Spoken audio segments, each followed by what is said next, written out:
இது எக்ஸாம் சீசன்னே சொல்லலாம். குறிப்பா இப்போ பப்ளிக் எக்ஸாம் எழுதுற பல மாணவர்களுடைய மண்டையில, அதுவும் எக்ஸாம் ஹால்ல உட்கார்ந்துட்டு இருக்கும்போது கூட, இந்த "முட்டை கலக்கி" அப்படின்ற பாடல் தான் ரிப்பீட்டட் மோட்ல போகுதுன்ட்டு பல கமெண்ட்ஸ பார்க்க முடியுது. ஸோ உண்மையாலே அந்த பாடல் ஒரு மாதிரி வைபா தான் இருக்குன்ட்டு நல்லா என்ஜாய் பண்ணிட்டு இருக்காங்க. ரிப்பீட்டட் மோட்லயும் கேட்டுட்டு இருக்காங்க. ஸோ அந்த வகையில உங்களுக்கு அந்த பாடல் ரொம்ப புடிச்சிருந்ததா? உங்களுக்கு எந்த அளவுக்கு படம் புடிச்சிருந்தது? அப்படின்றத கமெண்ட் பாக்ஸ்ல மறக்காம கமெண்ட் பண்ணுங்க. ஸோ இந்த படத்த பத்தியும் அண்ட் இந்த படத்தோடைய டைரக்டர், ஆக்டர், சிங்கர் இப்படி சொல்லிக்கிட்டே போலாம். கென் கருணாஸ் பத்தி நிறைய இன்ட்ரெஸ்டிங்கான விஷயங்களை தான் இந்த வீடியோல தொடர்ந்து பார்க்க போறோம். அதுக்கு முன்னாடி இது வரைக்கும் யாரெல்லாம் நம்ம சினி சமூகம் சேனலை சப்ஸ்கிரைப் பண்ணலையோ அவங்க எல்லாரும் மறக்காம சப்ஸ்கிரைப் பண்ணிடுங்க. கூடவே பக்கத்துல இருக்க பெல் ஐக்கனையும் மறக்காம பிரஸ் பண்ணிடுங்க. கருணாஸ் அவர்கள் விஜய் அவர்களுக்கு அகேன்ஸ்டா பேசினாலும் நான் விஜய் சார் எனக்கு ரொம்ப பிடிக்கும் அப்படின்னு ஓப்பனா ஸ்டேட்மெண்ட் கொடுத்திருக்காரு. ஸோ ஒரு நடிகரா விஜய் அவர்களை பல பேருக்கும் ரொம்ப பிடிச்சிருக்கு. அரசியல்வாதியா இப்போ சமீப காலமா சில சர்ச்சைகள்ல சிக்கி தவிச்சாலும் இந்த எலெக்ஷன் மிகப்பெரிய ஒரு மாற்றத்தை கொண்டு வரும் அப்படின்ற எதிர்பார்ப்பும் இருந்துட்டு தான் இருக்கு. இதெல்லாம் பார்க்கலாம். இந்த நிலையில படங்கள்லாம் இப்போ பாத்தீங்கன்னா ரொம்ப இன்ட்ரெஸ்டிங்கா எடுப்பாங்கன்னு பார்த்தா ரொம்ப சென்சேஷனலா எடுக்கிறாங்க.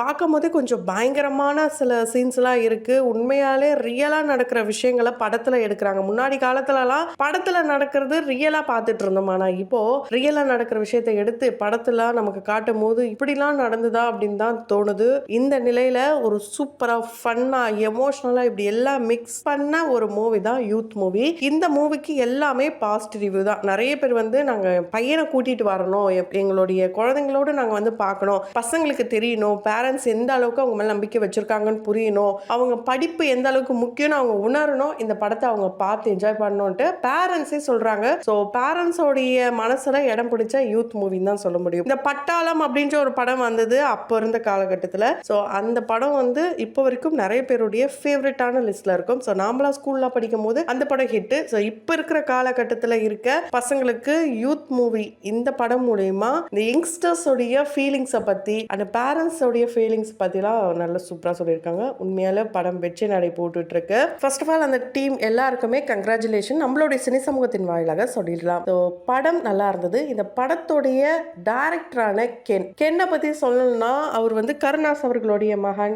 அவங்களுடைய அம்மா தான் கிரேஸ். இவங்களுக்கு ஒரு அக்கா இருக்காங்க. இதெல்லாம் நமக்கு தெரியும். அசுரன் படத்தில் நடிச்சாரு. இதுக்கு முன்னாடி அழகு குட்டி செல்லம் அப்படின்ற ஒரு சைல்டு ஆர்டிஸ்டா நடிச்சிருப்பாரு. இதெல்லாம் சொன்னாலும் அவங்க அப்பா கூட சேர்ந்து ரகலபுரம் அப்படின்ற படத்தில் நடிச்சாரு. ஸோ இப்படிலாம் நமக்கு தெரியும். ஆனா அவருடைய தெரியாத இன்னொரு பரிமாணம் தான் இந்த டைரக்ஷன். ஸோ இந்த ஒரு டைரக்ஷன் அப்படின்ற விஷயம் அவருக்குள்ள ரொம்ப நாளாவே இருந்துதான். ஆனா ஆரம்ப காலகட்டத்தில் அவருக்கு எப்படியாவது ஒரு ஆக்டர் ஆகணும். ஏன்னா இவர் எங்கேயாவது வெளியே போனாலும் கண்ணாடியை பார்த்துட்டாலே போதுமா, இந்த ஆக்டர் மாதிரி அந்த ஆக்டர் மாதிரிலாம் ரீக்ரியேட்லாம் பண்ணுவாராம், இமிட்டேட்லாம் பண்ணுவாராம். ஸோ நம்ம ஒரு ஆக்டரான எப்படி இருக்கோம் அப்படின்ற ஆசையோடு இருந்த இந்த மனுஷனுக்குள்ள எப்படியாவது ஒரு டைரக்டர் ஆகணுன்ற ஆசை வந்ததுக்கு ரீசனே அவருடைய ஆழ் மனசு தான். ஸோ நம்மளுடைய ஃபீலிங்ஸை எப்படி நம்ம வெளியே சொல்லலாம், நமக்கு என்ன தேவை நமக்கு தான் தெரியும். மற்றவங்களுக்குலாம் யாருக்கும் எந்த கவலையும் கிடையாது, அப்பா அம்மாவை தவிர. அப்படி இருக்கும்போது நம்மளுடைய விஷயங்களை வெளியே ஓப்பன் அப் பண்ணலாம், நம்ம கடந்து வந்த பாதையை சொல்லலாம் அப்படின்னு சொல்லி தான் இந்த யூத்தோடைய இந்த ஸ்கூல் போர்ஷன்ஸை எடுத்திருக்காங்க. இவரும் நல்லா தான்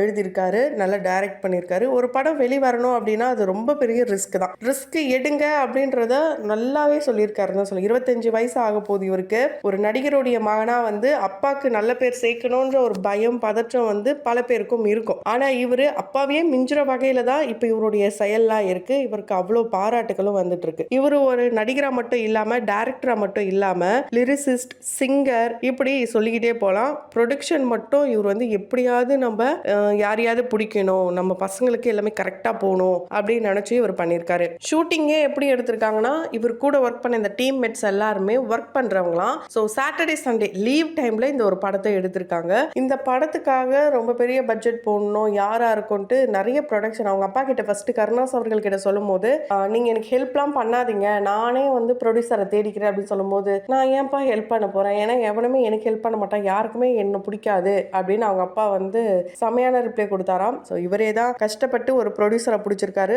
அந்த ப்ரொடியூசர் அப்படியே ஈஸியாலாம் கிடைக்கலையா. நிறைய ப்ரொடக்ஷன் கம்பெனிக்கு போயிட்டு இவர் அந்த ஸ்டோரியெல்லாம் சொல்லும் போது, நீங்கள் ஹீரோவா வேணா நடிக்காதீங்க, நீங்கள் டேரக்டரா மட்டும் இருங்க அப்படிலாம் சொன்னாங்களா. உண்மையாலே இவர் ஹீரோவா இல்லாமல் இருந்திருந்தா படம் எப்படி இருந்திருக்குன்னு தெரியல. ஆனால் இவர் ஹீரோவா இருந்ததுனால படம் இன்னும் ஹிட் ஆயிருக்கு.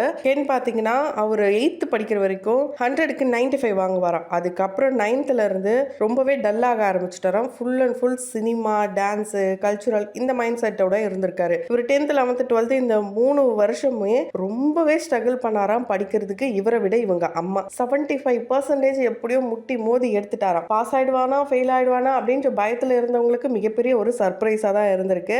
இவங்க அம்மா கிட்ட இவர் எப்படின்னா ஒரு ஃப்ரெண்டு மாதிரி. மற்ற பொண்ணு யாராவது சைட் அடிச்சாலோ, மற்ற பொண்ணு இவர்கிட்ட ஏதாவது சொன்னாலோ, யாராவது இவர்கிட்ட சண்டை போட்டாலோ, இந்த மாதிரியான விஷயங்கள் நடந்தாலும் அவங்க அம்மா கிட்ட தான் ஃபர்ஸ்ட் சொல்லுவாராம். அவங்க அம்மா உண்மையா இருக்கணும், நீ யாரு என்ன பண்றன்றது எனக்கு தெரியணும், மற்றவங்க எதுவும் சொல்லி எனக்கு தெரியக்கூடாது, அந்த அளவுக்கு என்கிட்ட நீ உண்மையா இருக்கணும்னு அவங்க அம்மா சொல்லி சொல்லி வளர்த்துருக்காங்க.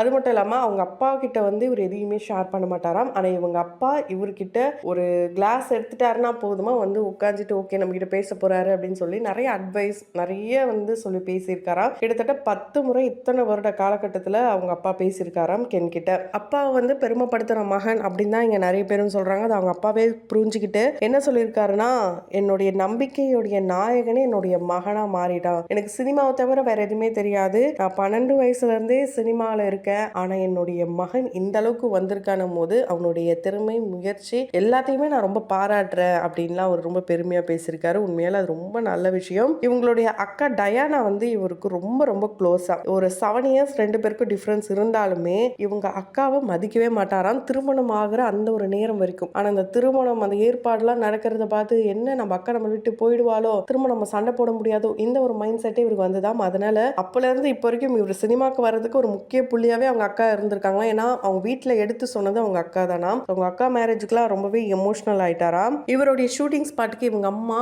கிரேஸும் போயிருக்காங்க. ஸோ கிரேஸ் பார்த்தீங்கன்னா நம்ம எல்லாருக்கும் ரொம்ப ஃபன்னா தெரியும். ஆனா தன்னுடைய பையனை நம்பி வந்தவங்களுக்காக அவங்க ஒரு பொது மேடையில் அழுகுறாங்க அப்படின்னும் போது அவங்களுடைய உண்மையா ஒரு டவுன் டு எர்த் பர்சன், நல்ல மனசு, ஒரு தாய்மை உள்ளம், இது எல்லாமே அந்த இடத்துல தெரிஞ்சுது. ஏன்னா ப்ரீ ரிலீஸ் ஈவெண்ட்ல தனுஷ் அவர்கள், வெற்றிமாறன் அவர்கள் இவங்க எல்லாருமே வந்திருந்தாங்க. இவங்க 2 பேர் கூட சேர்ந்து தான் அசுரன் படத்துல நடிச்சிருப்பாரு நம்ம கென் அவர்கள். ஸோ சீரியஸான ஒரு மைண்ட் செட்ல தான் நம்ம இவரை பார்த்திருக்கோம். ஆனா இவருக்குள்ள இருக்கிற அந்த ஃபன்னை வெளியே காட்டணும் அப்படின்றதுக்காக தான் முழுக்க முழுக்க இந்த படம். அது மட்டும் இல்லாம இந்த படத்துக்காக இவர் சூஸ் பண்ண ஆக்டர் அண்ட் ஆக்ட்ரஸ் எல்லாருமே இவரை நம்பிதான் இருந்திருக்காங்க. நல்ல ப்ரொடியூசர் இருக்கணும். எனக்கு ரொம்ப சந்தோஷமா இருந்தாலும் ரொம்ப பயமா இருக்கு. எல்லாருக்குமே இந்த படம் வெற்றி படமா அமையணும் அப்படின்ட்டு ரொம்ப எமோஷனலா இருப்பாங்க. ஸோ அவங்களுடைய கண்ணீர் வீண் போகல அப்படின்னு தான் சொல்ல முடியும். ஏன்னா இது ஒரு மிகப்பெரிய வெற்றி படமா அமைஞ்சிருக்கு. இப்ப இருக்கிற காலகட்டத்தில் ஒரு படம் சக்சஸ் ஆகுதுன்னும் போது அது சும்மா கிடையாது. ஏன்னா எவ்வளோ படங்கள் வருது, அவ்வளோ போட்டிகள் இருக்கு. இதெல்லாம் தாண்டி ஒரு படம் வெற்றி அடைகிறது ரொம்ப பெரிய விஷயம். அந்த சாதனையை அவங்களுடைய மகன் பண்ணியிருக்காரு. ஸோ கென் இன்னும் அடுத்தடுத்த படங்கள்ல நடிக்கணும், நிறைய படங்கள் எடுக்கணும். நிறைய வீடியோஸ் நம்ம மக்களுடைய மக்களா அந்த உணர்வுகளை புரிஞ்சு இன்னும் டிஃப்ரெண்டான கான்செப்ட்லாம் எடுக்கணும்ட்டு நம்மளுடைய சினி சமூகத்தின் வாயிலாக வாழ்த்துக்களை தெரிவித்துக் கொள்ளலாம். அந்த வகையில் இந்த படத்துல உங்களுக்கு யாரோடைய ரோல் பிடிச்சிருந்தது, இந்த படம் பார்க்கும்போது உங்களுடைய மனநிலை எப்படி இருந்ததுன்றத கமெண்ட் பாக்ஸ்ல மறக்காம கமெண்ட் பண்ணுங்க. தொடர்ந்து வீடியோஸ்லாம் பார்க்கணும்னு நினைச்சீங்கன்னா உடனே நம்ம சினி சமூகம் சேனலை சப்ஸ்கிரைப் பண்ணிடுங்க. கூடவே பக்கத்துல இருக்க பெல் ஐகானையும் மறக்காம பிரஸ் பண்ணிடுங்க.